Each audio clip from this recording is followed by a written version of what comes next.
Brilliance Audio. A Pirate's Wife for Me by Christina Dodd, performed by Karen Cass. Chapter 1.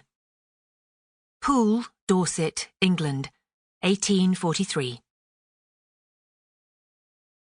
In all his degenerate life, he had seen only one woman who walked like that, like a great cat, pacing along, stretching out her legs in a slow, pantherish stride that made a man turn and look and wonder with fascination how it would be to part those legs and ride. Would she scratch? Or would she purr? Like all the other sailors in the pub, he turned to watch her stroll past, a flowered carpet bag clasped in her narrow fingers.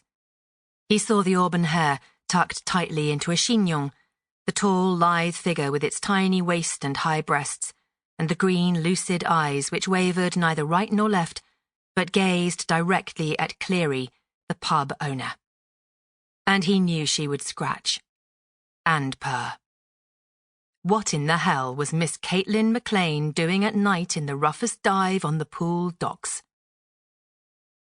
Silence assaulted Kate as she made her way across the uneven wooden floor.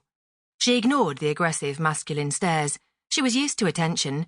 One didn't get to be 25, 6 feet tall, and blessed with red hair without knowing that when one stepped into a room of strangers, a hush would fall, followed by a flurry of whispers. She never took notice, nor did she now. She kept her gaze fixed on the large, battered, middle-aged man behind the bar. He stood polishing a glass with a grimy towel, staring at her with his mouth hanging open. The stench of body odour, ale and cigars assailed her. Cheap candles smoked in their sconces set on ash-darkened walls.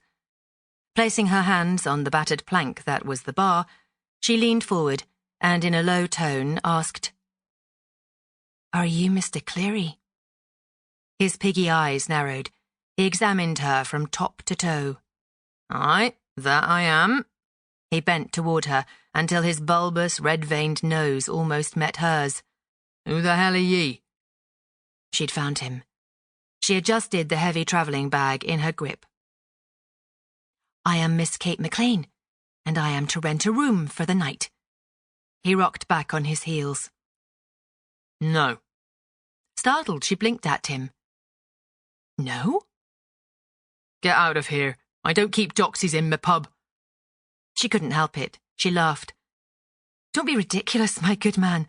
I am most certainly not a doxy, unless doxies have taken to dressing in black bombazine." Black bombazine that buttoned all the way up to her throat, she might add. "You're expecting me. She glanced around. Every eye was fixed on her. In a voice pitched to reach Mr. Cleary's ears alone, she said, "Mr. Throckmorton sent me." He froze. He darted a glance over her shoulder. As if receiving a command, he nodded. She wanted to look behind, to see who directed him, but he returned his attention to her. "Up the stairs, last chamber on your left. Lock the door. Don't open until the captain comes up." "The cabriolet driver needs help getting my trunk down and into the pub. Please send a man out to assist him." "The trunk?" If possible, Mr. Cleary looked even more stunned than when she identified her sponsor. "He brought a trunk?" "Yes, and it's heavy." "A trunk?" "Yes, and I'd appreciate your assistance in taking it to my chamber." What kind of man questioned a lady about her luggage? She looked Mr. Cleary over, seeing the round belly beneath the stained apron, the broad, stumpy arms, the grey, stubbled chin. The man was a town-dwelling provincial with no manners and less class. She always found this sort interesting, usually possessed of a variety of knowledge, and at any other time she would have insisted on a chat. As it was now, she had more important beasts to smoke out. Turning, she sought the man who had commanded Mr. Cleary, the man who would command her. She looked through the pall of smoke at the gauntlet of sailors and drunkards, thieves and fools, seeing each one, but allowing her gaze to linger on none. In the 8 years since she'd lost her reputation, she'd perfected the trick. Only the most degenerate of men could imagine that Sample complete. Ready to continue?